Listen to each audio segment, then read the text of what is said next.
Ayan yung... Kaya daw. Dati, yung... Ayun na, yung babae. Dati, ang kachat noon si Kitty. Si Kitty. Dito?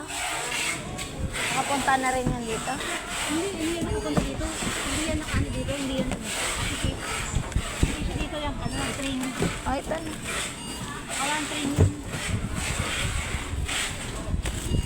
Biglaan lang yung doon. Si Paul ka. Sabi ko, tigilan mo ka tirik-tirik ng mata mo. Parehas lang kasing laki lang yun. Mas saka ba ng konti. Ay, isa pa Isa to. din to. Tirik-tirik mga mata nyo. Oo, maglalaba ka. Asa yung kalahati nito? Wala ba sa Asa yung kalahati nito? Ganito lang ba? Baka kalahati lang kailangan niya.